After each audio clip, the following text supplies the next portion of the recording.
All right, let me get this up and running.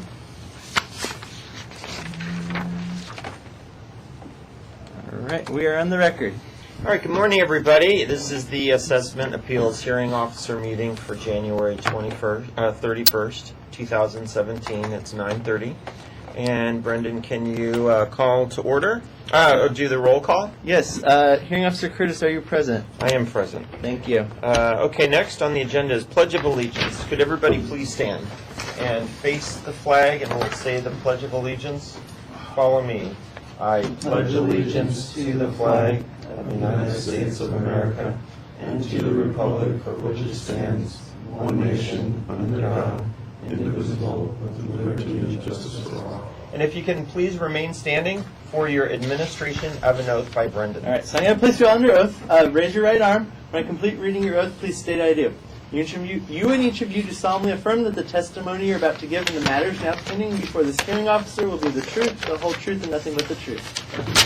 Thank you. You may now be seated. Thanks, everybody. So Brendan's going to run through the agenda review. He'll figure out who's here and who's not, and we'll make the our meeting today as quick as possible. So Brendan, when you... Yes. Item 5, agenda review for January 31st, 2017. The clerk of the board recommends approval of the agenda review by the hearing officer. The agenda review consists of the following agenda items. And it's going to take me a minute. It's 2 pages.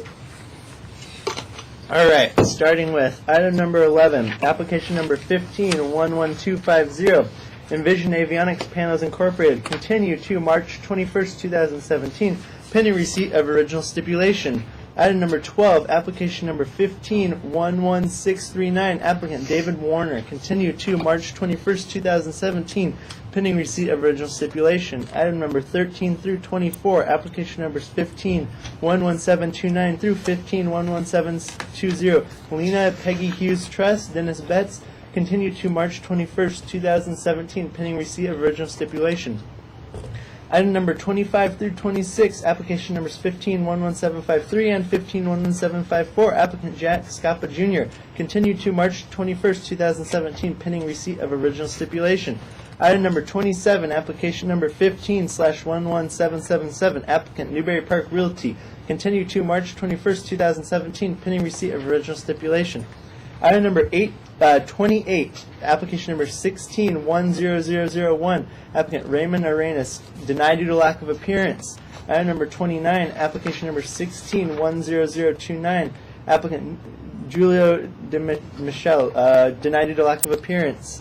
Item number 30, application number 16-10063, applicant Mark Stephenson, denied due to lack of appearance. Item number 31, application number 16-10089, applicant Ross Buchanan, denied due to lack of appearance. Item number 32, application number 16-10129, applicant Southwest Thermal Technologies Incorporated, continue to March 21st, 2017, pending receipt of original stipulation. Item number 34, application number 16-10178, spell the last name Ventzke, Family Trust, Butch and Suzanne Ventzke as trustees, denied due to lack of appearance. Item number 35, application number 16-10179, Delson Family Trust, continued to March 21st, 2017, pending receipt of original stipulation.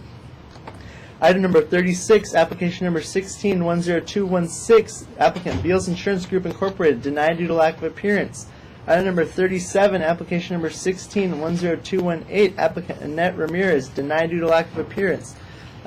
Item 38, application number 16-10242, applicant Susan Hine, continued to March 21st, 2017, pending receipt of original stipulation.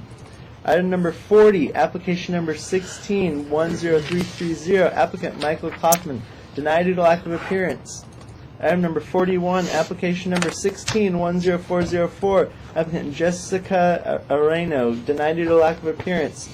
Item number 42 and 43, application number 16-10409 and 16-10410, Burkhard E. Mole and Evangeline O. Mole, continue to March 21st, 2017, pending receipt of original stipulation. Item number 44, application number 16-10411, applicant Owen Nonstrand, denied due to lack of appearance. Item number 46, application number 16-10241. Let me start over. Application 16-10427. Applicant Edward and Elisa Morcanas. Denied due to lack of appearance. Item number 47, application number 16-10439. Applicant Kathy Gaffrey. Denied due to lack of appearance. And item number 48, application number 16-10466. Applicant Tatiana, spell the last name Dyadkin. Denied due to lack of appearance. That completes the agenda review. The clerk of the board recommends approval as stated. Okay. Anybody hear their name called? So this is only for people not present. So if Yeah, you did that's- not hear your name called, that is a good thing. Yeah, that's a good thing. Okay. All right, so I'll go ahead and approve that. Thank you. So that leads us to our next agenda item, which is item number 6. Any public comments? No? Okay. All right. No. Hearing no comments, move to number 7, which is hearing officer comments, which I have none. Except welcome 2017. Good to see everybody again.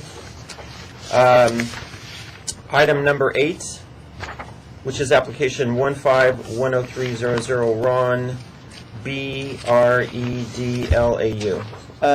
Yes, this has been continued 2 times due to medical circumstances. I do have a request from the applicant for the hearing officer to review.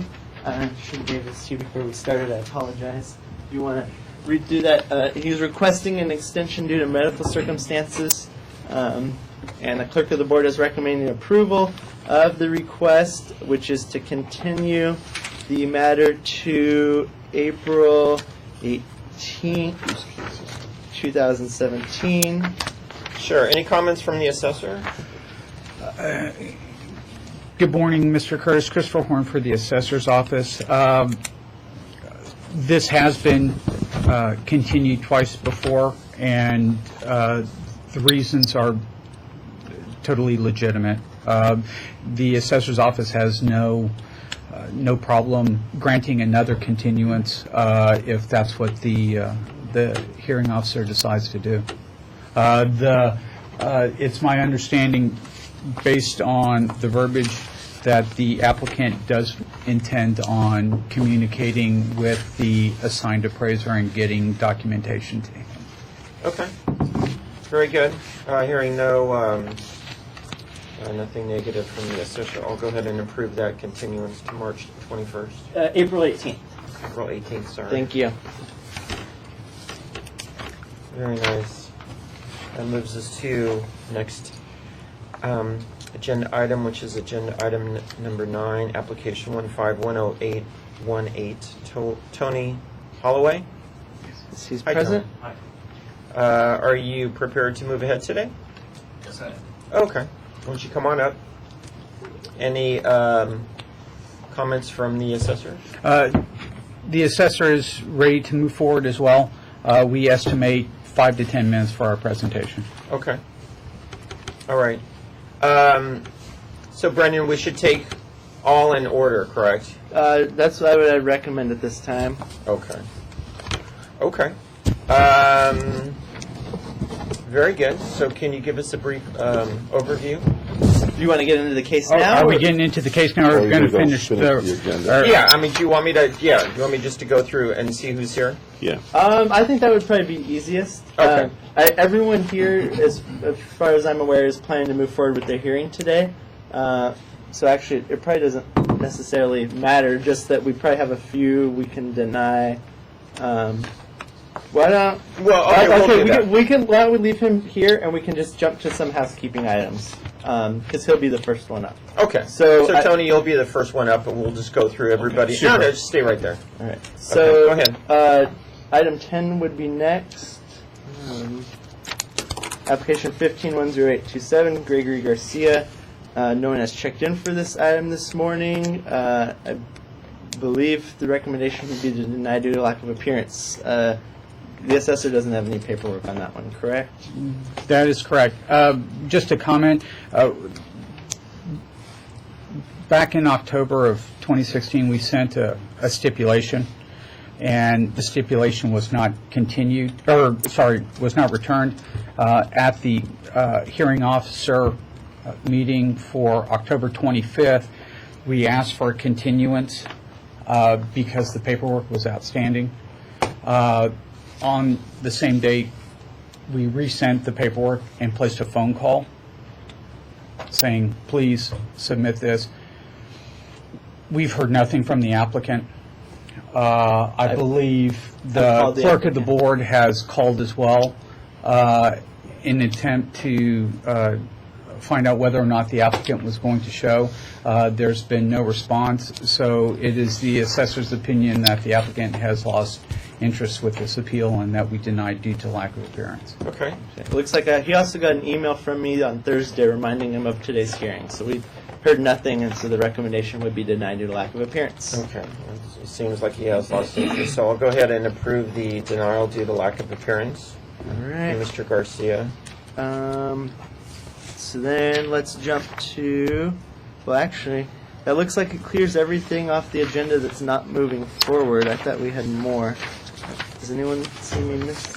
Everyone that's remaining is everyone that's here, right? Sure, the next one would be Kim Ingram. Right, it's right behind you. Okay. And then Jerry Lapson. Actually, the Thompsons, I believe, are, Yes, 39. Oh, 39, 39. and Thompson's. and then Sharon Mr. Lapson. Right. Okay, very good.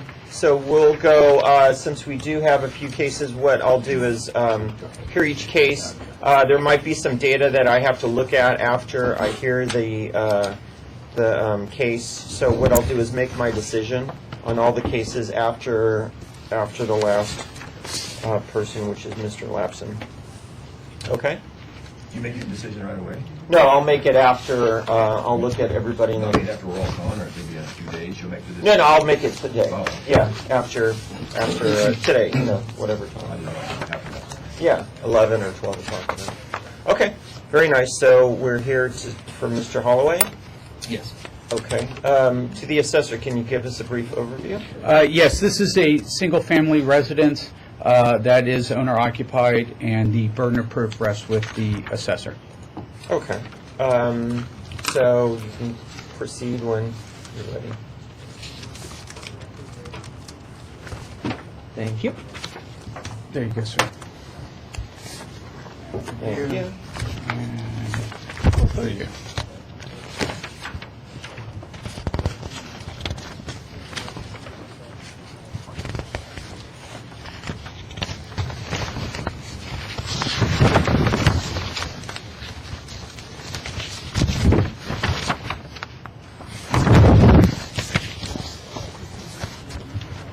Okay. You like me to start out? Sure, go ahead. This is a decline in value case as of 1/1/16. This property is currently on Prop 13 at $760,408, and that's what we're defending in terms of the roll. It's the Prop 13 value. It was originally purchased in December 2009 for $708,000, and it is 1.2% it up to 760 at this point in its history. And that's what we're defending. We think that's reasonable. January 2015? I'm sorry. Correct, Yeah, yes. 15. I'm sorry. Yeah. I said probably said 16 because most of my cases are 16 and I'm on automatic pilot. We used 4 comparable sales, basically all from the subject neighborhood. And they, excuse me, the subject has a pool and spa, as about half the homes in the neighborhood also have it. Being from a city with a warmer climate, a pool and spa is a valuable item. Our comps are all sort of adjusted value support a pretty tight range. At the 761, it's at the lower end of the range, and seems to be normal for the neighborhood, so that's why we recommended keeping the Prop 13 value. In the back is a simple map. As you see, all the comps are relatively close, and they are, of course, from the same neighborhood. So that's how we concluded it. Like I said, our 4 comps are from the track, and all sale prices and adjusted values all kind of interlock around the subject's current market value, current Prop 13 value. And we actually appraised it slightly higher at 761, but of course we're only recommending the Prop 13 value, which is prescribed by the law. Okay, good. That's it.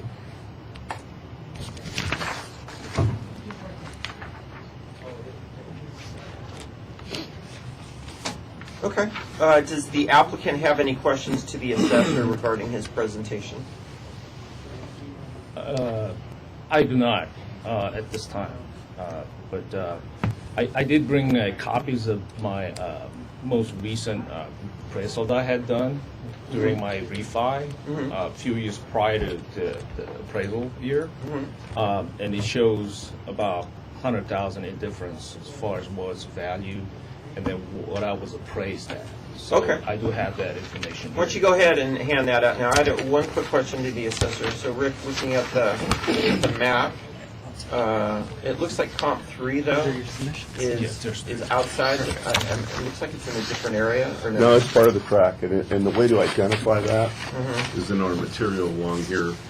See, it's got the exact same code. It's usually the third number that changes, but it's part of the same track. The blue one is missing. Yeah, that identifies. You mean 073? Yeah, You're saying that's the Neighborhood. that's the neighborhood. There we go. That's the neighborhood. The district for our internal code is 57. Yeah. And the neighborhood that this was designated for this build was 73. So you're saying that's the builders or the assessors neighborhood code? What we do is Kind of we, both. what we do is we include whatever the build is. Uh-huh. Well, how about if the build includes like attached and detached? Would it be Yes. together? They would still be together. It could be. It could be. Okay. It just looks, I mean, just looking at the map. Yeah, no, it's a wide neighborhood is why. It goes past, So comp 3 isn't, is there a subject detached, I'm assuming? yeah, So comp 3 is, is also detached. okay. Yeah. So it's just maybe different routes. It's long. The neighborhood's long. You know, Okay. it's All right, long and different colored roofs and things like that, but it's track homes. okay. Yeah. Okay, did you receive the applicant's appraisal? I'm looking at it now. I think I may have seen it before. Yes. Yeah, here. Yes. I give them the copy. On, Yes, you know. we've Yeah, received this. absolutely. Thank you. So you have received this in the past? Yes. Yeah, we did review it. Okay, and to the applicant, go ahead and you can give us your presentation. So my concern is the disparity between what was appraised at this appraisal and what was appraised by the assessor's office. It's like 100,000 in difference, but I'm not a realtor, but I don't think property goes up in value in 100+ thousand in a couple years. So I just have a question regard to the validity of the assessment, because I think it could have been the height of the market when in 2005 when the assessors got the comps, and then in my neighborhood we do have like a higher track homes in the different blocks versus we're somewhat more of a moderate to low end of that community as far as value goes. Community goes up to value about multi-million dollars in the neighborhood, in the outskirts, but we are in the back track. I got this one thrown. I'm gonna let you So, do it. according to the map, like you pointed out, it looks like it's like a half a mile from, a little bit away from my track, like cul-de-sac per se, versus. Yeah, I was just mentioning the one comp number 3 of the assessors. Do you feel that one's in your track, or? No, they're pretty far away, so I've never been to that area. Okay, and let me ask, so your appraisal here was done for a mortgage, It was a refi, and it was appraised at 640, something like that. but it was a while ago, right? It was a few years prior to the appraisal year. But yeah, I mean, I could have done another appraisal, but I just don't want to comp out $500-600 out of my pocket just for that. So I'm just resorting back to the previous. Okay. Does the assessor have any questions for the applicant? I've got one question, but just as clarification purposes, on our appraisal, it shows the sale date of the properties, the comparables. These were 2015, 2014, 2015, and 2014 respectively. So the comment that you were unsure whether or not we pulled comparables from 2005, the height of the market, I just wanted to clarify that. And also down at the bottom, the last line, it shows the distance from your house as 0.1 miles, 0.1, 0.3 miles, and the fourth comparable as 0.2. So all of them are under half a mile from your house. And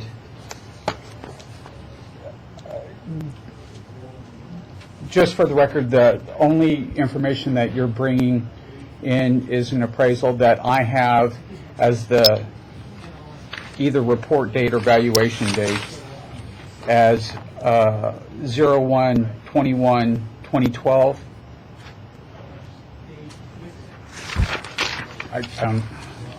Let me submit that to you. The green area down at the bottom.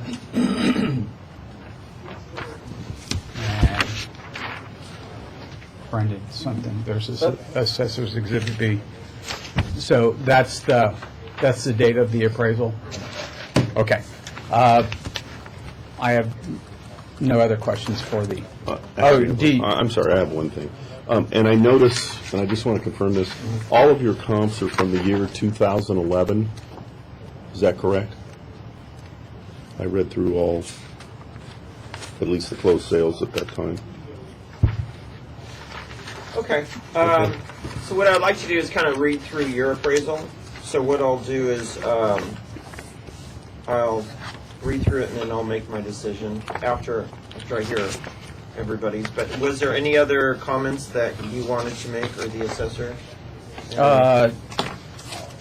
The assessors put together a presentation, and we stand by the valuation of it. Thank you. Let me just ask the applicant real quick. On a scale of 1 to 10, what would you say the condition of your home is? At the moment, probably a 6 or 7, because I do have some the repair issues that's ongoing for the property. So currently we don't have a hot water to half of the bottom downstairs due to a water break about a year ago. And then I do have a fire damage from a previous fire 2 years ago. And I still need to replace the front doors, one of the appliances, and so forth. So there are some repair work that is required of the house. Okay. Was there anything else you wanted to? Yes, in 2011, I requested, the valuation was high in 2011, so I requested in mail. I think it was as a website that I applied, and then I was given a reprieve from higher assessment value in 2011. So I don't know since I have a record of that. So that time I didn't have to come to the board. They just accepted the property was what I thought. The assessor's department. Correct. Gotcha. Okay. Anything else? No, that was all. Okay. All right, very good. So let me close this hearing. I will look at this. Really small print, so let me take some time looking at the appraisal. And I will make my decision later today and let Brendan know so you can contact him. All right, thank you very much. All right, thank you. Here's my card if you want to call me for the decision. Okay. Thanks for your time. Thank you, sir. Thank you. Very nice. And you're free to stay and watch the other hearings, or you can leave. It's completely up to you. We're not going to pay you to watch. All right. Thank you, Mr. Holloway. Next on the agenda is item number 33, agenda application number 16-10146, Kim Ingram. Hello. Right. So you saw how it's done, and that's what we do. That's what you do. The assessor, can you give us a brief overview of this item? Yeah. This is a property that has two detached single-family dwellings on one parcel that are non-owner occupied. So the burden of proof rests with the applicant. So he will go first. However, it's just also it's a let me get this straight. It's a 2016 decline in value as of January 1st, 2016. Okay, so this is a duplex? 2 on a lot, actually. Two on a lot. Okay. Two separate single-family residences on Two, a lot. a multi-unit property being 2 units. Very nice. Okay. So that means you go first, and you can start your presentation. Okay, I'm going to go through. I'll take the third copy. You'll take the third copy? Yeah, third copy. Okay. Thank you. I'm just going to run through a quick little agenda here, and if you follow me, I'll try and keep it orderly so that I can kind of a history on how this came to be. In 12/2 of 2004, practically 2005, the property which was purchased 1923 Alameda for $595. I believe that's what's the original assessment was based on. That's the purchase price, and on the top copy there you have a copy of it right now. Then if you flip the page, in 2009 the Victoria Corridor Development Code went through for the Victoria Corridor, and they changed the zoning from R1, which was at that point, that's what the property was, to T4.9, which is what it is today, which is high density commercial. It's a huge range of what you can do there. In so doing, if you flip the page again, there's a little, and I want to draw your attention to the actual location of the property. You see over here, we're talking parcels. 8th Avenue and Alameda. The one parcel where the two houses are, I think I designated with an arrow. Do you see that? Okay, so one of the things that took place when they rezoned it is they also instituted an item called the Moon Overlay. Now, the Moon Overlay affects just one parcel, one block, in all of the city of Ventura. And if you look at the next page, which says Moon Drive Overlay, the area north of Moon Drive to 8th Street, lots fronting on Victoria Avenue have a designation, a minimum of lot width of blah, blah, blah. No, and we're talking about Victoria. But access shall be provided by a single driveway from Moon Drive to 8th Street. And they're talking about behind that property. Then lots fronting on Alameda, which is the property that we're talking about, a minimum assembly pattern of 3 lots. So they took my property, they took the 2 houses, and they said, if you want to develop the 2 vacant lots, you have to have all 3. So it puts me in a really, really difficult position because I can't sell the 2 houses because no one's going to buy them because you can't do anything with it, and the zones change, and they don't want those houses there. The other thing that they did is they also stipulated that there was going to be an alley placed behind the house behind my 2 little houses on 8th Street that runs from 8th Street to Moon Drive, 12 feet to be given up from the houses that are front on Victoria and 12 feet to be given up from my property. So when they take that 12 feet behind the little house in the back, which is a non-conforming house, which I can't rebuild if it burns down, there's no value in having someone have an alley go right behind your house. The intent of the city was to, when they rezoned it, was to develop this particular area and make it more of a commercial area. And I have no problem with that. other than the fact that it's completely forced me into a position where I can't even sell the 2 lots. Now, if you go to the page again, there's a vacant land listing agreement. I had both lots on the market for $398,000, $200,000 approximately apiece. Did not get one single offer. Why not? Because he can't do anything with the 2 lots. So I can't do anything with the 2 lots, and I can't do anything with the 2 houses. I can't get whatever your assessed value is out of the 2 houses to sell them off. And if I did sell the 2 houses off by themselves, then the 2 lots would become valueless.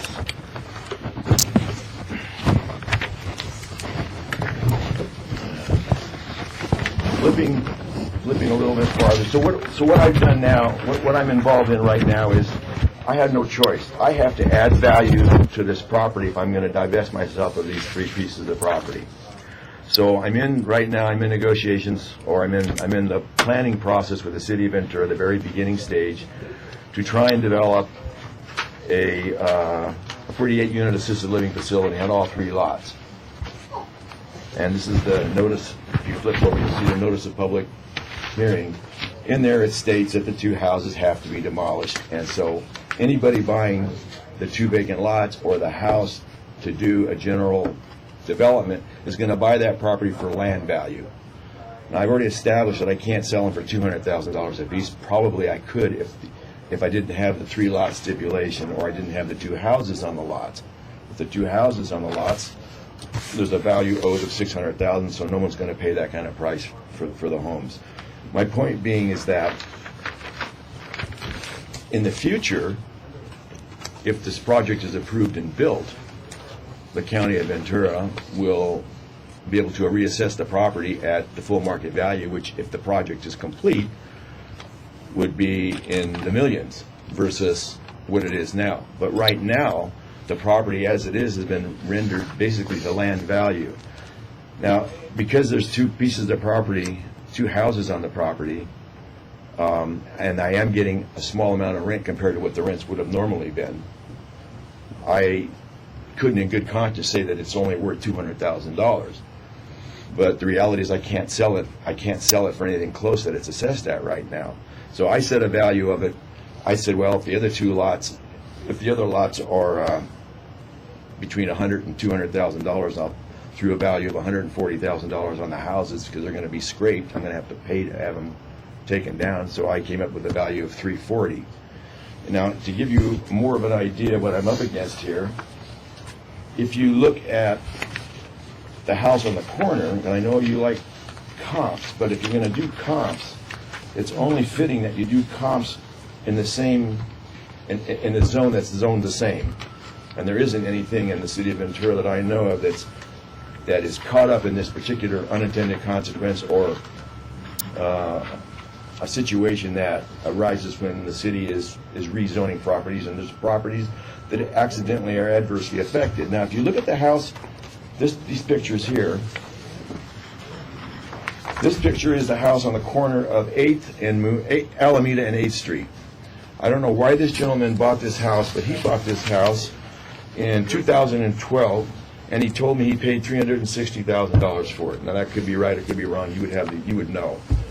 Why he did that, I don't know. He probably was uninformed because the previous property owner divested himself of that property because he only had 1 lot, and it was going to be useless as the city was bringing in this put it in the Victoria Corridor plan. So he got out. This house is in pretty nice shape, and it's a duplex. It's two residences as you look at it, and then he also has a 3rd residence on his property, which is non-conforming, which is a Quonset hut built into something, but he has more income on that property. He paid $360,000 for that 1 lot. His duplex houses are in much better shape than mine. If you look at the houses that are on the lots right now, these 2 houses, the little house in the back, this little one right here, that's the non-conforming house, this one here. Now, when they run the alley through, the alley's going to go right through against that house. I don't see that is of any real value, and if I was going to try and sell the property as a duplex, I would have to disclose that, and no one in their right mind is going to buy a piece of property in that condition for that price. This is the house in the front. This is the one that's the 1,600 square foot house. It also is not in as good a shape as the house on the corner of Alameda and Moon. So my point is that I got two little houses, one non-conforming, and so I'm setting a value on them of $340, which is under the $360 that this gentleman paid. Although I would make the argument that it has nothing to do with the fact that there's comps on this one particular lot compared to comps in another neighborhood would be of no value. It would be reasonable to assume that you're going to have comps based on the same type of zoning. And so this is what went up across the street next to my property.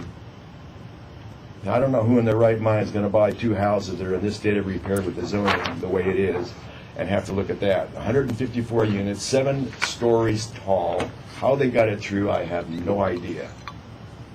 And now it's impacting my ability to even put my property on the market because, to try and develop it, because when you go to the meetings, for instance, at the Montalvo Community Council meeting, which I went to the other day to talk to them about what I'm trying to do, what did you think they wanted to know? They wanted to know how high my project was going to be, and they're squeaking at even 3 stories because of this. So the property has been accidentally, unintentionally impacted in a negative way, but I see it as a temporary situation because I do believe that eventually, if I'm persistent and I spend money out of my own pocket, I might get an approval and find a company to come in and buy the project out and build it, and then the county of Ventura and the city of Ventura would have a completely different structure in terms of what they're going to get for the property in terms of assessment. So basically, that's what I have to offer. Okay, great. A lot of information to the assessor. Any questions? A couple. You talked about selling the 2 lots, Correct. and then you talked about selling the occupied lot, the improved lot. Right. Did you ever, at any time, attempt to sell all 3? I have, and nobody will come in and touch it. What was the asking price on that? The asking price on that years ago was $1.6 million. Okay.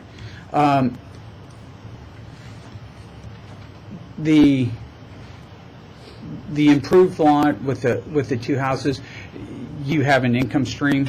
I have an income stream of $2,900 a month between the 2.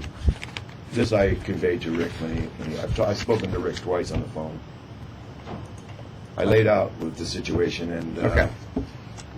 And that's what we've got. So you've got $2,900 a month. Correct, which Okay. if the houses were in a good state of repair, would be way under market. I would be able, if the houses were in a good state of repair, I would be able to get at least $2,500 for the other house and probably more for the smaller house. But be that as it may, I'm not asking a lot of rent from these people. Because one's a 3-bedroom. One's a 3-bedroom, one's a 2-bedroom. Okay. But the non-conforming house is a Yeah. non-conforming house. Yeah. If something happens to it, the city of Ventura is not going to let me go back in. No. Same with that Quonset hut there. Yeah. That's a non-conforming house also. Absolutely. And the city doesn't want those houses there. They want to remove all those houses, and they want that thing to go commercial. I have. I have some questions. As far as any comparable sales you offered was really just one sale from 2012, is that correct? That's the only comparable if you even want Thank it there, you. because there's Thank nothing you. else available. Yeah.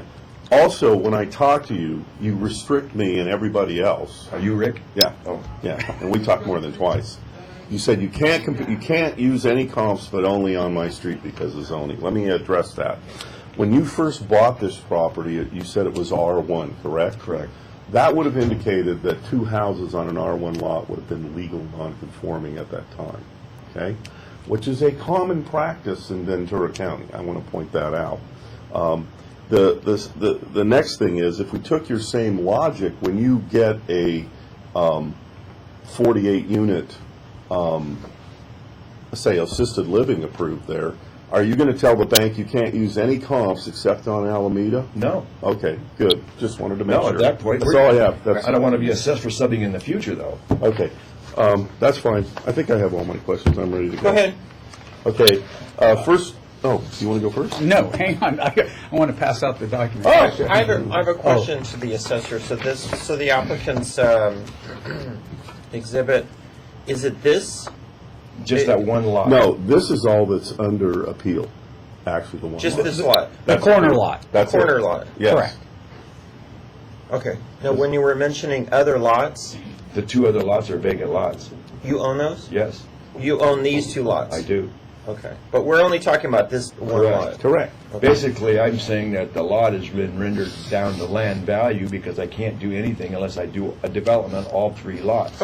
And it was my intention a long time ago to sell those. All right, did you have any I haven't more been able to. questions? No, I'm ready to go. Okay, to the applicant, so we're just talking about this one lot here. Correct. And Yes. what, and what, Rick, to the applicant, to the applicant.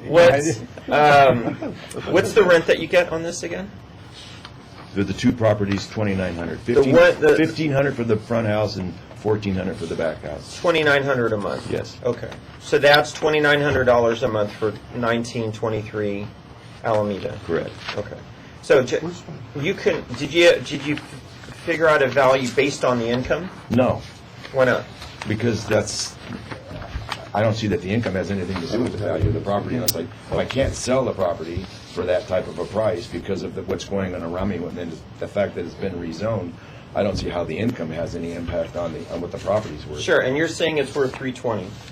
No, I said, did I say 320 or 340? 320 here? Okay, I don't remember. So you would sell it to me right now for 320, and then I could get 3,000, 2,900 If bucks you'd a be willing month. to buy the other two lots for 320, No, I'm just talking about this one well, property. then what am I going to do with the other two vacant lots? I can't develop them that way. I understand. Okay. I'm just, So no, I can't sell them to you for 320.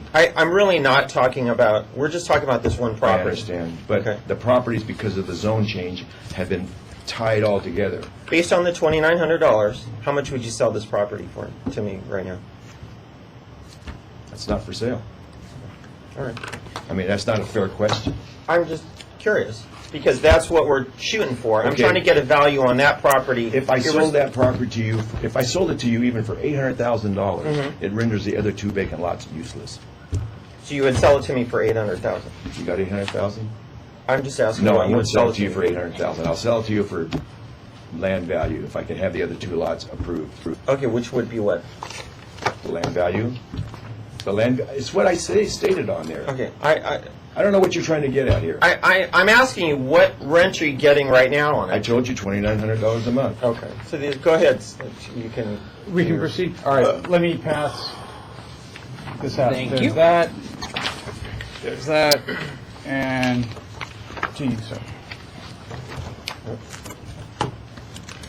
Proceed at will. Okay. A couple of things. This is a two-unit property. Okay, so, sorry, when you Yeah. see 2 unit, there's 2 improvements on this one lane. Two houses on one lot. Okay, now, does Ventura County call that a duplex or no? No, it's called a two complete single, the assessor's office refers to it as two complete single-family dwellings On one lot? on one lot. So is that a duplex or not?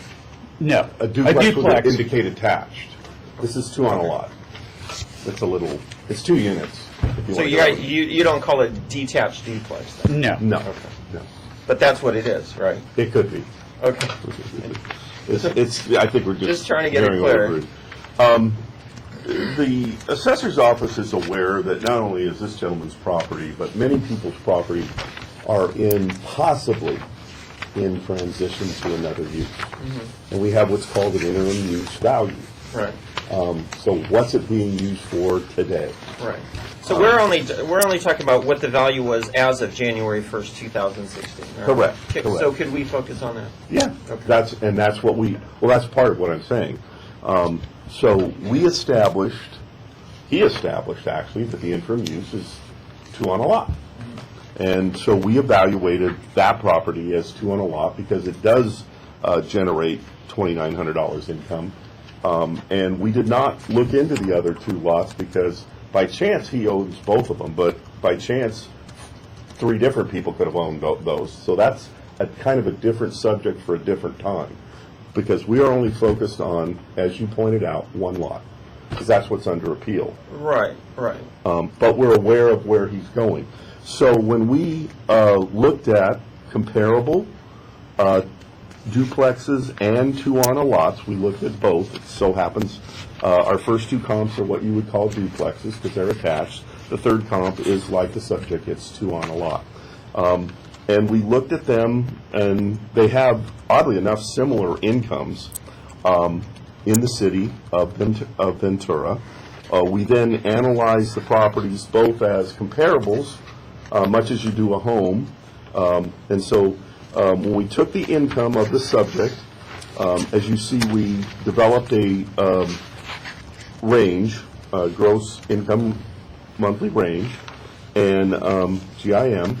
And a normal GIM is between, gross income monthly is between a 1535 and a 1693. Pretty tight range. We picked 16, pretty number. Time his current income, which we just use the current income, although there are indications, and I think that maybe a marketplace might pay more, but we just use his current income. When you multiply that out, it comes out to $556,000, which is pretty normal for Ventura County. The number of units is 2. Once again, there's a range of between a low of 525 and a high of 569 among our comps. When you multiply 2 times 280,000, we equal 560. And we concluded 560. I do want to point out that the property's Prop 13 number is up to 700,000 because the gentleman did buy at the peak of the market back in the day. So we actually lowered it from the Prop 13 number to what we believe the current market value is based on 2 units, and appraised it accordingly. We think, with full knowledge of other things going on, because he has had hearings before the city of Ventura, that this is possibly an interim use. Now, the interesting thing is, if for some reason he never gets a project going, it's not an interim use, it's a permanent use, and it's 2 houses on a lot. Also, the non-conforming aspect is very common in Ventura and very common in all of Ventura County. There are many properties with more than one house on them that their current zoning, any current zoning, doesn't allow that, and if one burns down, it can't be replaced. But, when he purchased it, it was approved, and it would happen again. Whether it's a good idea to sell it and separate the 3 is a completely different issue. We're just looking at the interim use, which may be a permanent use, oddly enough, if nothing ever gets approved, on the subject property. Our 3 comparable sales, being units, they're scattered out. One of them's in East Ventura, one is roughly north of it. One is, comp number 3 is in the Avenue. Units, you don't have as many adjustments. It's kind of based on income. So the income sort of takes all the adjustments for location. If you were to say probably 1 and 2 are slightly better areas, number 3 is probably a slightly worse area. But once again, that's all comes out in the income of their respective properties, of what their incomes are. Because these are income properties, and the word income property indicates that people look at the income primarily as a starting point, certainly before they purchase a property. Most 2 to 4 units are not purchased by owner-occupied. They're actually purchased by people that do derive income from them, and that's just anecdotal evidence. And so, in these, the subject actually has a 2 and a 3. All of my comps are mostly 2 and 2, are all 2 and 2s, but they're similar enough, and that's part of it. Once again, that's kind of derived through the income. So we concluded $560,000. At this point, we are stating an interim use, but once again, if he gets a full approval, it creates a, if 48 units for assisted living, for instance, his current application would ever get approved, would render all of our values kind of useless, because that's a completely different value for another point in time. But like I said, the interim use is $560,000. There's three pieces of data that strongly support that, and we evaluate it as a 2-unit. There's, and there's no way not to count the income. It's there. It's much better than a vacant lot. If you ask any builder if they had a chance to acquire a property with some income-producing entity on it until they got final approval, they would definitely prefer that, especially in this county when you never know your approval is going to take 1 year or 6 years. So that's why the interim use. And once again, those are our comparable sales. Have any questions, be glad to answer them for you. Do I get to ask questions? Yeah. Okay, to the applicant, your turn to ask questions. I'm just going to rebut a couple things. Sure. These comps that you got, are they in the same type of zone? No. Okay, so I would put to you that if you're going to do comparables, you need to have the same type of zoning to make it fair. Let me answer that. And the other. Wait a thing- minute. You're asking questions I need to Well, answer. you already answered. You said it's not in the same zone. No, but All it's right, let not. him just ask questions. Okay, I want Okay, to go complete ahead. my answer, though. I understand. Go Okay. ahead. You can. The other you have to say question, that did you forever. take into account the condition of the houses compared to the ones that you showed here in your pictures? The ones that you have in your pictures are considerably in better shape than mine. We go by income, so the income derives that Yes, out. but In other words, anybody- some people, and also yours are superior in bedroom count, and so that maybe makes up for some condition issues. What's that the you have. bedroom count again? 3 bedrooms on the one house and 2 bedrooms on the little house. So 1923 Alameda is which one? They're both one's on they're both on that block. 5968th Street. That's the non-conforming house.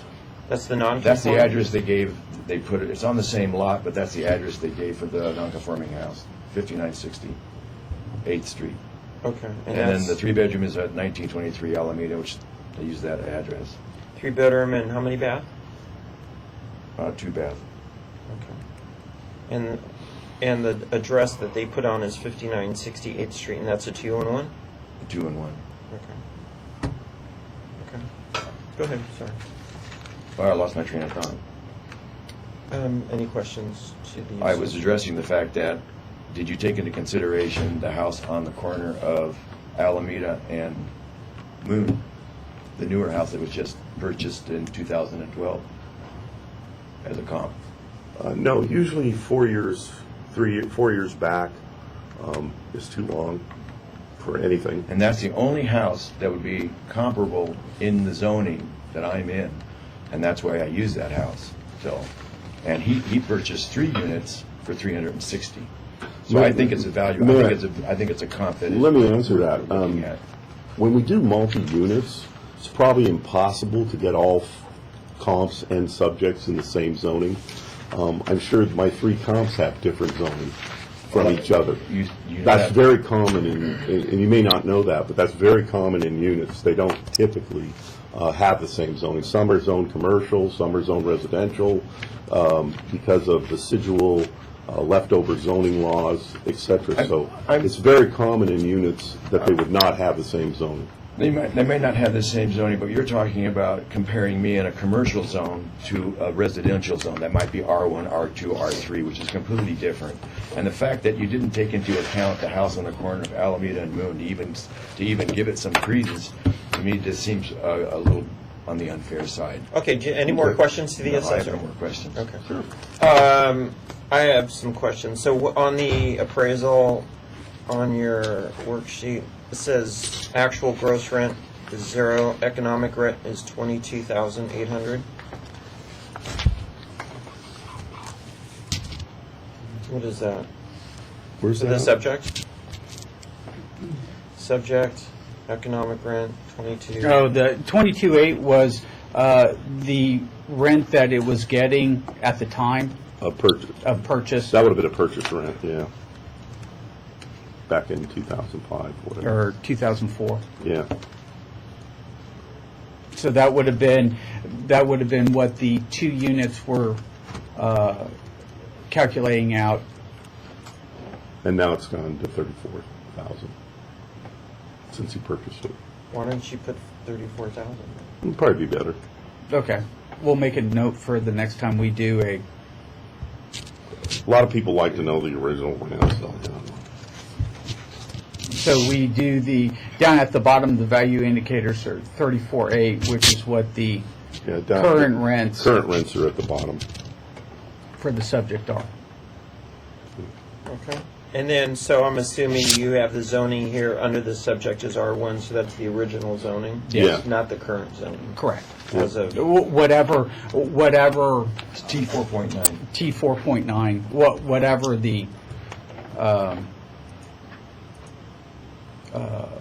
whatever the change was. The critical point on that is the moon overlay. If they hadn't done the moon overlay, then each individual lot could have been separated out. I could have built a triplex maybe, and renovated the two houses and kept them and given them to my kids. But right now, I'm forced into having to develop it, and I'm developing it out of my pocket. I'm not a big developer. I'm a retired fire captain from LA City. I don't have enough money to deal with the city of Ventura. okay, got you. So again, where did you come up with your estimate of value? I just said the houses were worth about 140. I'd give you that, and 200,000 for the lot. I think that's how I did it. I don't know, because the other two lots I couldn't even sell for 200,000. Actually, the two lots right now, vacant, based because of Prop 13. I think they're at a little over 100,000 apiece. And I grant you that they're worth more than 100,000 apiece. I'm not trying to say that the two lots are worth, that the house lot is worth 100,000 and the house is worth whatever it's worth. It's going to be scraped. Okay. All right. I'll have to look through all of this stuff. Any final wrap-up comments from the assessor? The assessor put together an appraisal with 3 comparables.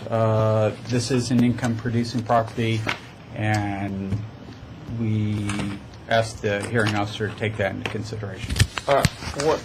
One quick question. So you're giving most weight to the what approach? Actually, the income or the market approach, they both happen to cross. Okay. So you give So equal it's weight yeah, to both. equal weight to both. Equal weight to both. Okay. Yeah. Okay. And to the applicant, any comments further? No, I don't have any further comments. I think I laid out my case. Okay. Great. Thank you so much. And Brendan will have a decision today. If you want to call me, and you're free to stay and watch, or you can leave if you want. Thank you. Next on the agenda, 39. Mr. and Ms. Thompson. Oh, Come on up. welcome aboard. You've seen how it works? Sort of, yeah.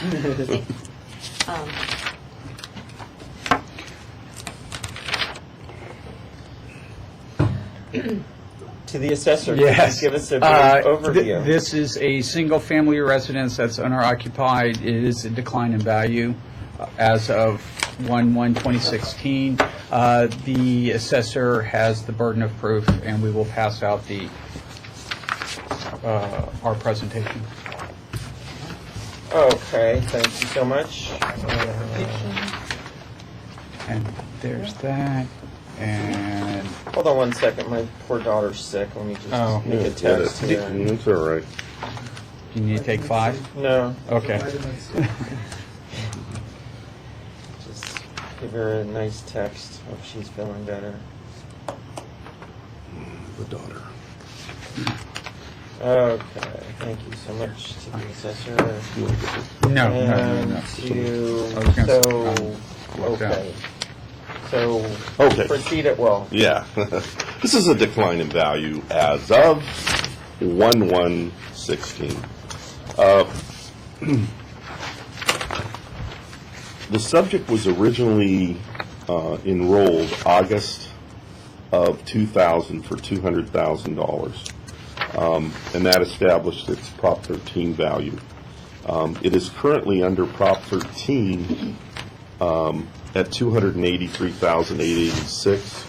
This is a single-family residence in Ventura, California.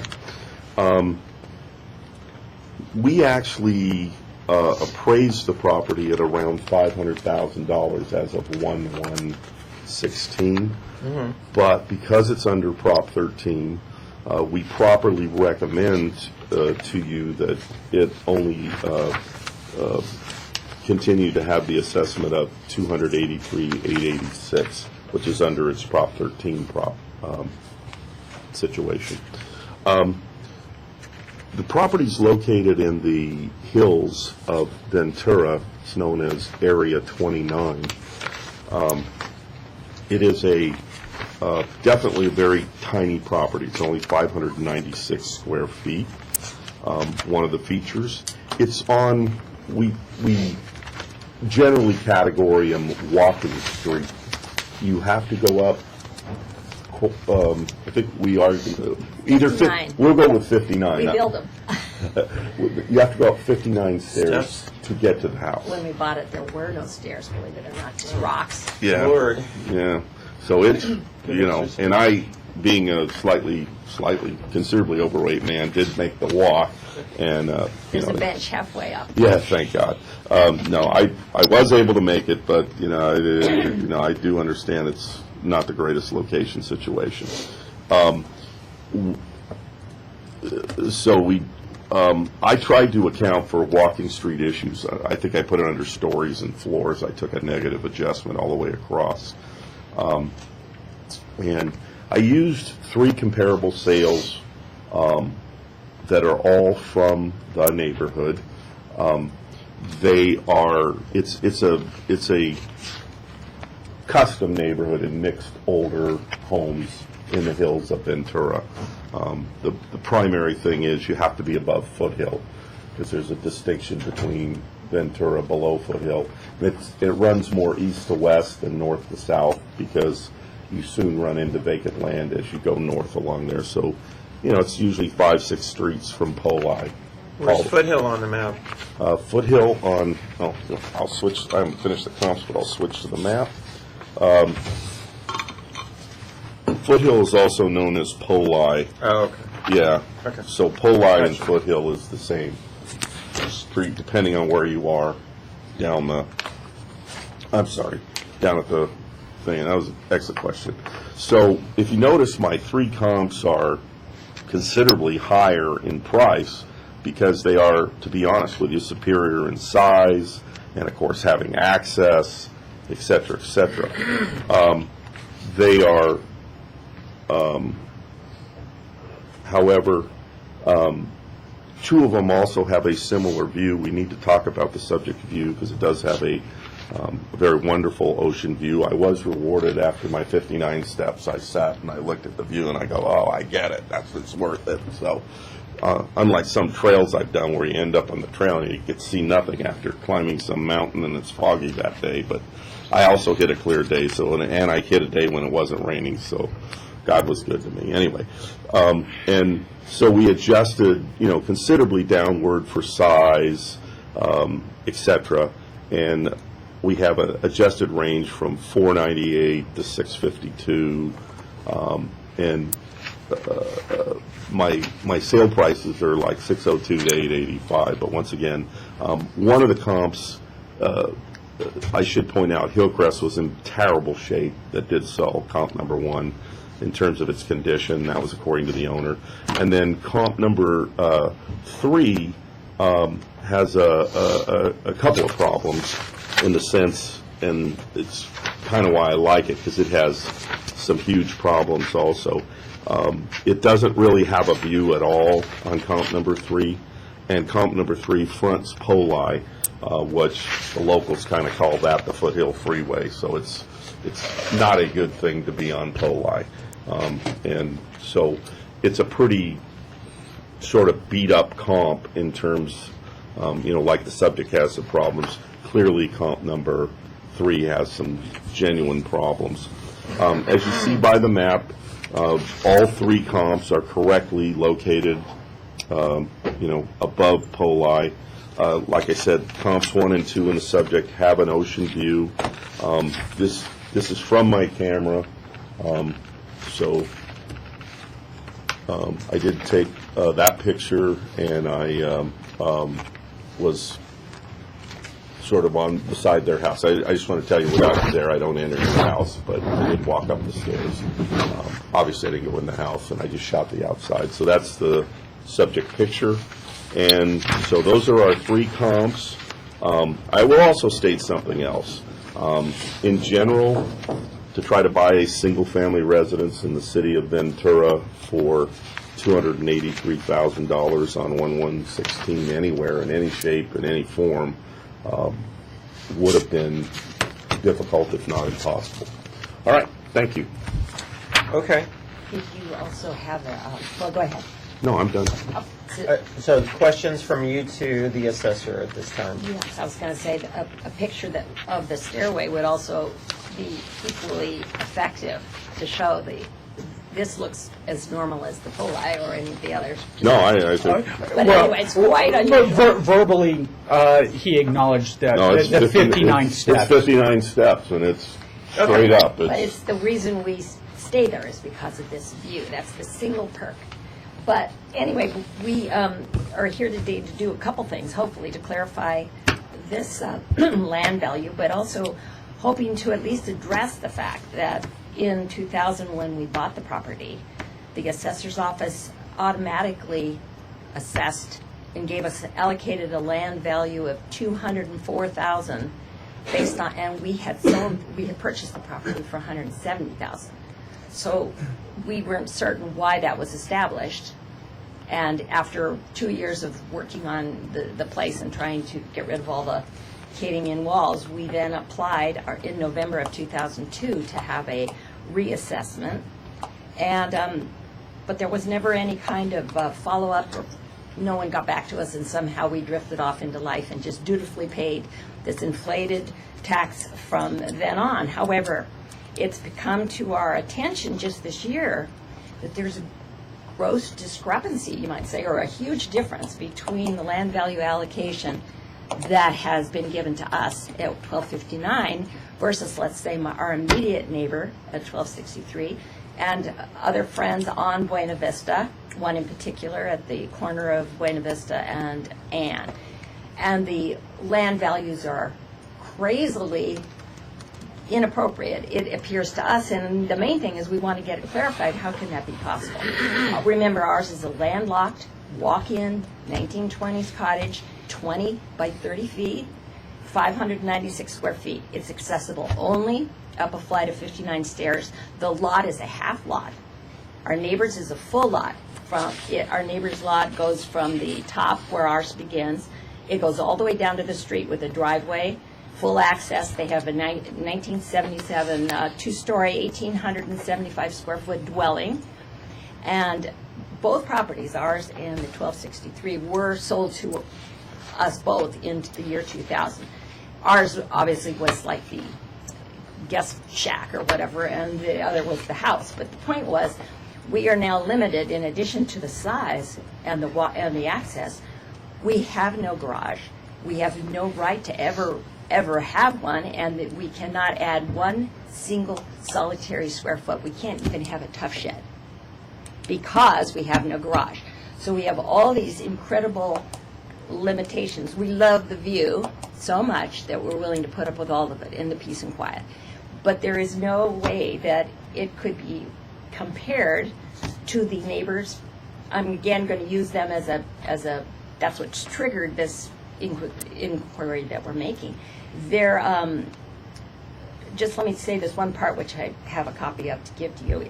Our 2016 taxable land value allocation for our place is $254,569 for 3,375 square feet. Our neighbors' taxable land value allocation is $131,244 for an 8,100 square foot lot.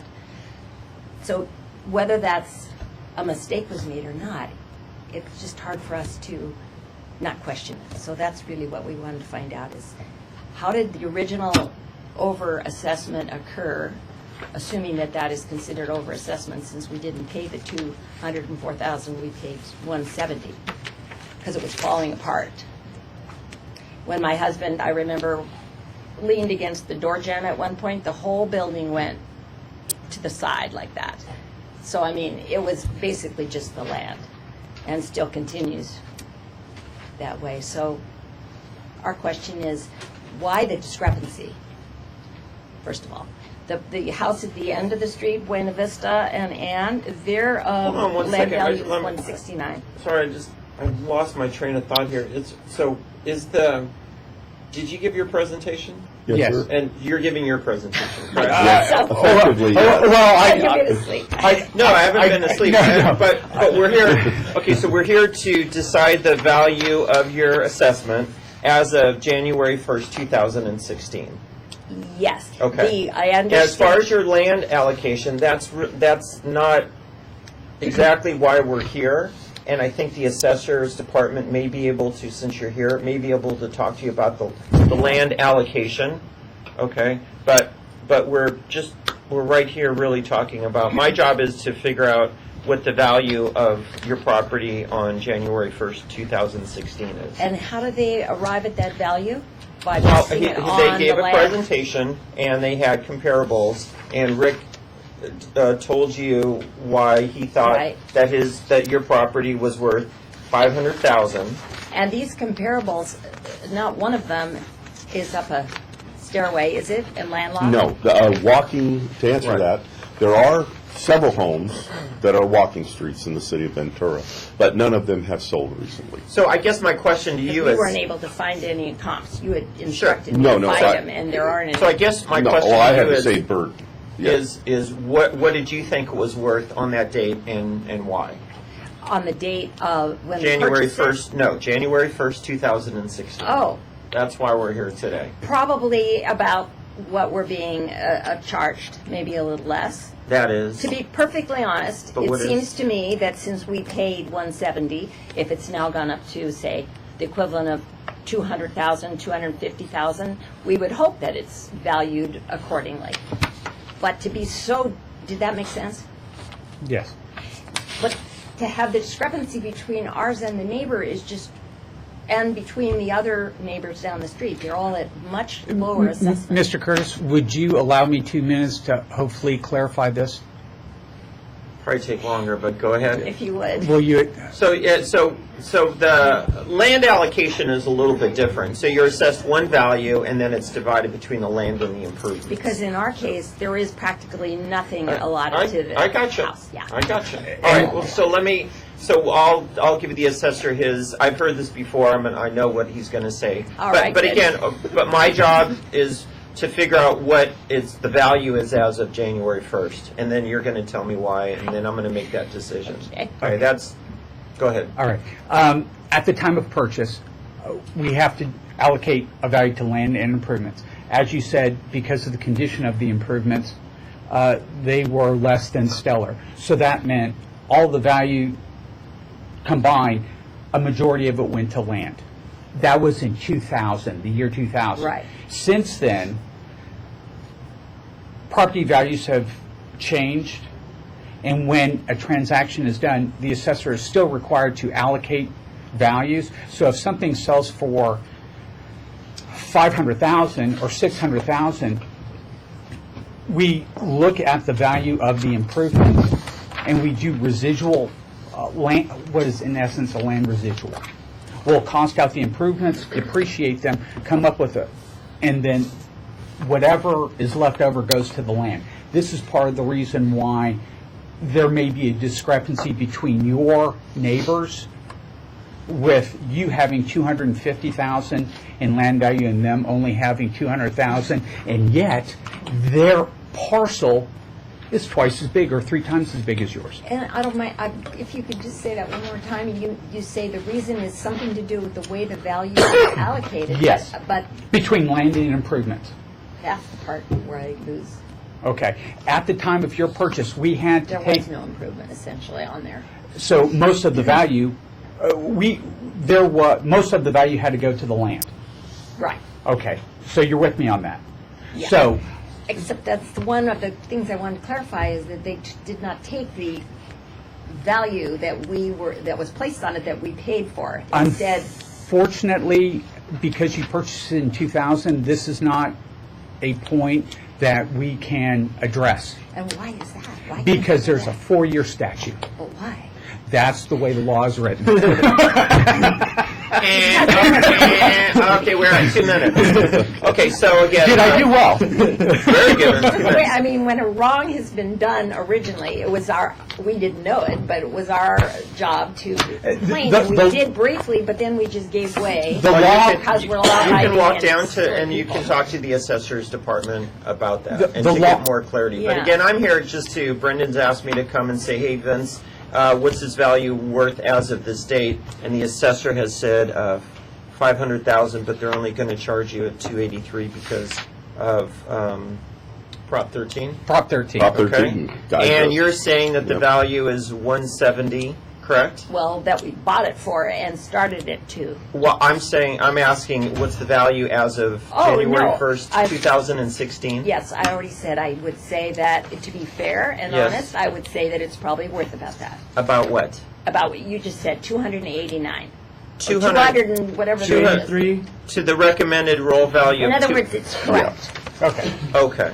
lovely. So it seems silly that I'm asking this question, but it's so crazy incorrect compared to everyone else. That's what I still don't Wrong, get. right, wrong venue, but again, you can go down to the assessor's department and you can talk to them about that. They'll explain somehow. They'll try to explain. They'll It try it to. is complicated, and I don't even try I won't explain. to. You're going to be out to lunch. I'll be out to lunch when you come to the counter. Absolutely. All right, so really, it doesn't make sense to a civilian at all, but I hear you. it's a law, Okay. so get used to it. And just as a tangent, the law was written with a 4-year statute of limitations because they presumed that the homeowner would have recognized that and followed up and. And I did, not even knowing there was a statute.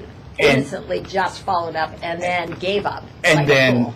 and then. Just subsided And then the into 4-year life. mark hit, and this is where we are today.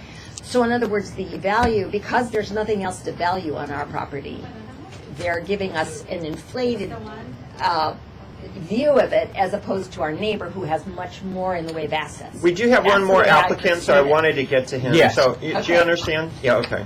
No. But again, the So- assessor's department, they're always here every single day, I believe, No. except for holidays. And Saturdays and Sundays. But that you can come down, they're super nice, you can talk to them and have them try to explain. It is a complicated thing, but again, it's outside of It this just meeting. seems unjust, doesn't I- it? I- But then again, I- I guess a I- lot of things are, huh? Well, All right, thank you. thank you so much. Okay, so All we'll right, move bye. on. Go on down to the. Yes. Very nice. Thank you so much. Okay, so we will move to our next. 45. Hello. Hi, how are you? Good. Trying to get you in As quickly as possible. So you're the Rick I've been speaking with? Yes, Thank and you you so the- much for taking my calls. Oh, Explaining things to a I've layman been- like me. No, I've been trying. I'm a little. We had an odd busy period, So- not because of you. So, Oh, no. for the record, we're at application 1610425. This is agenda item number 45. Jerry Lapson. Yes, this is a decline in value as of 1/1/2016 for a single-family residence that's owner-occupied. The burden of proof rests with the assessor. And to you, sir. Thank you. To you, sir. Just to go back to the last case, so they live in, now that they're gone, but they live in that little house? Yes, yes. Technically, owner-occupied? I'm not. Yeah, they said they do, but they also said they have another house, so I'm not. We didn't want to get into that argument, so we just said owner Very occupied. cute. You know, I own a little house in Sherman Oaks, and in real estate, I used to, I first worked in Laurel Canyon selling homes on walk streets. Oh. And at least in Laurel Canyon, having to be on a walk street, that's a good thing. That's really a nice thing. Yeah. Because you don't have a garage, and it's landlocked, and it's a big thing. And I know it's different in Ventura, but Actually, it was. I mean, I was. they're very cute homes. Yeah, I mean, I understood, but I've done walking streets before. Yeah. So they have a value, and you take Oh, yeah.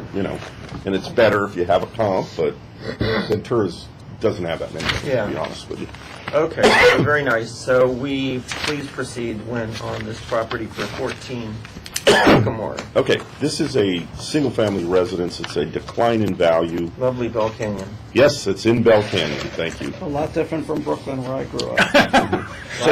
I detected a little bit of an accent. When I go to sleep in Brooklyn, I'd hear gunshots, here I hear the horses. Yeah, I know. Coyotes. Anyway, this is obviously about, and it's as of 1/1/16, it's a decline in value.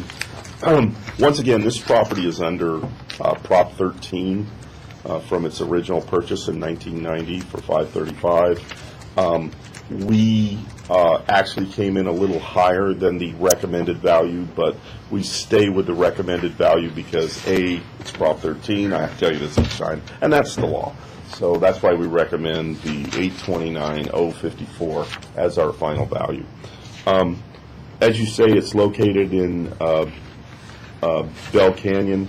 We used 3 comparable sales that are all from Bell Canyon. Overall, comp number 1, due to mostly its looks and quality, was a superior home. Comp number 2 is located on Bell Canyon Road. That's not considered a plus, so probably overall maybe slightly inferior to the subject. And then comp number 3 is kind of neutral. It's kind of, pretty much like the subject, but it's got a better view, and we adjusted for it. Here are 3 comparable sales, obviously relatively close by for Bell Canyon. You can still be in Bell Canyon and sometimes be as much as 2 miles from each other, but these are in the relative same area of Bell Canyon and et cetera. So these are, here's a picture of the individual picture of the subject property, And location of comparable one. and then location of comparable one. So that kind of shows you an aerial view of the situation. Anyway, these are our 3 comparable sales. We believe they have an actual sale price of $949,000 to $1,380,000. They have a adjusted range from a low of $858,000 to a high of $969,000, and our final value price is $829,000, which is actually below our low comp on our range. So that's where we sit, and that's why we asked to uphold the current Prop 13 assessment. All right, thank you. Thank you. That's us. Any questions to the assessor regarding his presentation? Not questions, but comments? I'm going to give Well, that any to- questions, and then you can. No, well, question, you said you drove by there, Rick? Yeah, I just went on the outside. Did you go to the association, which is the building right above me? This is a curve, but it also is raised. So I look up on this whole association, which is where the office complex, the parties, you saw what's behind my property. Well, you wouldn't have gone there, but No, I mean, I did This- not go on to your property per Okay. se, because Because- I don't go on. No, Yeah, and I unless I have appreciate that. permission, yeah. But what is over here, which is under these trees, this is an old picture, is now the back of my yard, and this is my fence, is now a giant dumpster, which is what I consider a nuisance, because, and you'll see in my kit, and one of the reasons that my property is not as desirable is Bell Canyons Association is right above me, right You are next door to connected. me. He is connected. That's why I wanted to clearly show. And He had mentioned that. And it this was is what, important to him, what they So I advertise. took the picture. And this is what they advertise twice a month for the rec room, which is Got back it, of my got it. So property. any other questions specifically Oh, no, about no, his? no. I just wanted to see if you went there and saw that and saw. Not only did I all see it, these nuisance items. we yeah. included an aerial because Right. it's important to the taxpayer. He put it down as, I got it. Okay. Here's the thing, and here's yours. So I'm assuming it abuts up, or pretty Yeah, darn the close. back of the property is the parking there, is the dumpster, actually. Yeah, yeah. This is that dumpster right here, which used to be RV access, and I had an open gate, and now it's blocked off with a big blue smelly dumpster. Very nice. Go ahead with your presentation. One quick question. This is another house, I'm assuming, right That's there? another house. Right there. When I moved in, that was actually not zoned for homes, and it was being sold as a commercial property, and they were building a mini mart, and there was a protest, and we came here in this building, and they changed it. I think it's called RE20 now. They changed the zoning. Nice. No? But Good job. because the community center has some office space, and they used to have a little grocery store and liquor store, and the kids used to go there at night, and they would hang out, and one night they burnt up the whole community center. And so they said, we don't need two of them. Yeah. Kids will be What kids. do you Why are you picking on What are you kids? gonna I don't have any kids, so. Darn kid. I can't say anything at this point. I don't want to talk about kids. Okay, go ahead with your presentation. Well, my presentation was my write-up that, and somewhere it said that I said it's $675,000. I don't agree it's $675,000. I believe it's somewhere between the $700,000 that Rick determined a year ago, and I was very happy with that value, and the $829,000. And what I did is, I've been talking to realtors this year, because I have to leave. I have to leave the house. I mean, for various reasons, medical reasons. But I've gone through, I went to Catherine Stark, who lives in the neighborhood. She's with Coldwell Banker. I went to this gentleman. I went to Lori Einhorn. I had a meeting recently with someone from Keller Williams, and I asked, what can I sell it for? And they said, could be $800,000 if you put $50,000 to $100,000 into it, and that's ignoring fees, broker's fees. Why can't I get much for my house? It's a 3-bedroom with 1 bath. Well, it has 3 baths, but only 1 bathtub, and that's in the master bedroom. So someone with a family doesn't want that.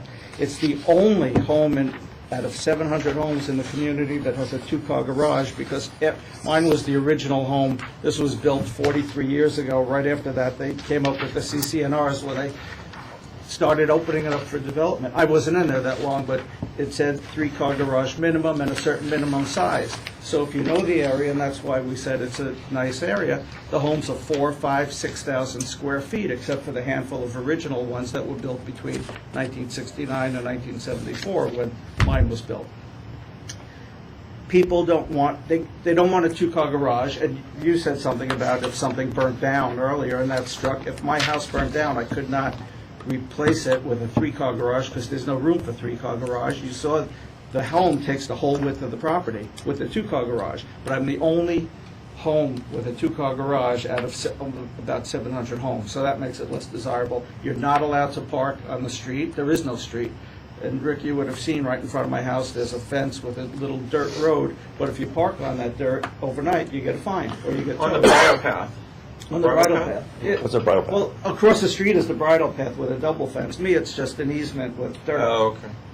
But you're not, if you park there once, you get a summons or a warning. If you park more, they'll tow your car. And so I have only room for 2 cars, and families that move into Bear Canyon, they have a husband, a wife, they have a couple of kids in most cases. They can't go with a 2-car garage with no more parking than 2 cars. There's, the community center is right above me, and if you look at that picture, this is what I look at, and this is when I made my coffee this morning and look out my kitchen window, this is what I see, a dumpster. And in the summertime, it stinks. People don't want to buy this house, so I'm saying we could appraise it. This is more of a nuisance factor. It's not what the home next door that was 4,000 or 6,000 square foot. It's what a 2,209 square foot in a community where all the homes are 3, 4, 5, 6, and now 7,000 square feet with 4, 5, 6-car garage. So what my feeling was is what Rick appraised it for last year at $700,000. When I talked to 4 different brokers, I asked them what, and you have the numbers better than I do. What has been the growth between January 1st, 15 and January 1st, 16, they all said under 3%, but even if I use 3%, that's $21,000. So 700 plus 21 is 721. I wish I could get 800,000. I'd probably move out tomorrow. And if you made that offer, I would take it. Because he made the offer before. So I'd rather have that other guy than offer. No, I was on you. I was like, Yeah, whatever. Are you? I almost said I'll buy. Yeah, see, everybody's in here chomping at the bit with the Yeah, other guy. I mean- And for that kind of rent, if I had that kind of rent, I wouldn't Right. rent. $2,800 a month rent, and he goes, give me $100,000. I swear I'll give him a check right now. Yeah. So okay. that's what my feeling Yours was, and not it's so more of much. it's not a numbers. And I did the average, when Rick, you had said get prices the early part of 2016. I got 15, I got the late part of 2016. There weren't many in early, but what I did find, I got an average square feet, price per square foot of 287 per square foot. If I multiply that by 2209, I get 634,000 price. That's ridiculous, and I'd admit that. It's worth a lot more than that. So I'm feeling somewhere between the 700 that you said it was last year and what you're appraising it now, but I would like to put a 3% factor. No. Somewhere Well, in thanks for between, and, I know, you're saying what the neighborhood goes for, and when we chatted yesterday, you said it's an expensive neighborhood. Yes, it's like saying we have 700 homes, let's say we have 700 Mercedes, they're expensive cars, but mine is 43 years old, and it's the cheapest model, the smallest, and it needs a lot of work. You're not going to say it's the best car on the market. So it's an emotional thing more than, I don't have a ton of backup, other than what I put together in this kit. Okay, this is it. Okay. So So let my me. gut feeling is a 3% on top of the 700 from last year is about 721, give or take. But I don't feel it's worth, it shouldn't have jumped up 19% in 1 year. Okay. All right. Well, I'm pretty familiar with Bell Canyon. I just did an appraisal. I'm an appraiser. I did one up on Dapple Gray. Can I hire you? Well, probably. Is there a conflict of interest now? No, it's all right on this. No. You're going to be joining this. Right. Probably did a good Sounds like idea. Mr. Hess will have some company here soon. You could hire Dan Bone. Remember, he did an appraisal Oh, yes. on Bell Canyon. Yes. Yeah. But anyway, okay. So, That's and I perfect. am familiar. I've been in the rec center. I've been to meetings there over the years, and I do know people that live there. And I do understand where you're. I've probably driven by your house. On Saturday night, when they're having a party there, Yeah. and they turn up the bass, because these kids, they have it outdoors in the summertime. Yes. And they turn up the bass, and I'm sitting there in bed, and I feel boom, boom, boom, boom, boom. It's so close. I never realized it would be like that till after I moved in. Right. Okay. But- All right. Any questions from the assessor to the applicant? I don't, I can just one. Are you aware that our comp number 1 also adjoins the rec center? Which was comp number 1. Yeah. If you look in the picture, the last page. the very last page of our presentation, that is comp number 1. Do you realize that it also adjoins the rec center? Up at the, Oh. Yeah, but that's above the rec center. I'm below the rec center. Right. That road keeps going up, up, up, and you can't see it, but this is slanted up. This is above looking down. I'm below looking up. Right. And they have no attachment except all these trees here. It separates them. They really have little or nothing to do with it. Let me ask you, how But- far, elevation-wise, how far are you down from the rec center? How far down? Foot-wise, like a foot, 10 feet, 1,000 feet? You mean the up and down? Yeah. Elevation, like, You have to walk up a steep hill to, I don't know if it's depicted in this picture. There's What would you say? There's a hill, I could don't be, want to guess. I okay. don't know. But you're down, I'm down. because And it kind of curves like It's this. going, yeah. It's, I have to look up to get to this home, It's kind. It's and then kinda they like have to this. look up to get the wreck. It's a Kinda high like this. incline, and it's hard to tell Wait. the picture. Okay, but comp 1 is above the rec center, right? Yeah. Okay. Okay, very good. And All the- right. Any questions? no further questions, I believe. To the applicant, any more questions or comments? Now, what is the square footage? That's 2515, Yes. and what did it sell? What is the price? 949. 949. If I could learn how to use the calculator. 949 divided by 25.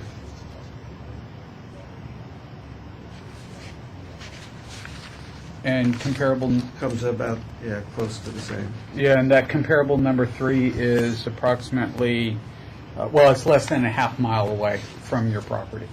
And I'm sure they don't look at that blue trash or, and there was another few things, alongside the property, originally there was a creek which made it attractive, a little fall in a creek. And rumor has it that it came from Rocketdyne, and they controlled the water flow. And Sorry. God, they're everywhere. No. you know what, I have a health issue. I'm not going to blame them because I'm going to blame family genetics, but people say it has to do with Rocketdyne. I shouldn't have had what I have at my age. But anyway, there was a creek with water. This is what it looks like now. They shut off the water flow because of lawsuits. So now what I look on the right, which was beautiful water, is now this. And you may have seen it if you walk back there. Sure. It's all dead. No one takes care of it because it's called flood control, but there's no, unless it's raining, there's no water anymore. This is what's on the right side. The blue trash is the left side of the property. This is what's on the right side of the property. That makes it undesirable as well. And the house behind me, above, is all plush green. They don't have this little no man's land between their property and the next neighboring property. And I'm forced to jump the fence and take care of it at my expense, but otherwise, I've been looking at that half the year, that brown. So, Okay. Anything else? no, I thank you for your time. Any. Okay. Any more I questions? appreciate it. No. Okay, very nice. So what I'll do is review this and then after these guys, and then come up with my decision and tell Brendan. Okay, thank you so much. All right, thank you. Yeah. Good to meet you. Safe drive back. Thanks. Hope you feel better, get better. Whatever it is, get Do better. Yeah. I thank you. If you'd like to call me for I a will. decision. Thank you very much. And would you like to adjourn the meeting? The time is 11:07 p.m. Sure, we'll adjourn it as of 11:07. All right, and I'm going to use the restroom real quick. You're good. All right, thank you so much. Thank you. I'll be right back. So- I'm gonna.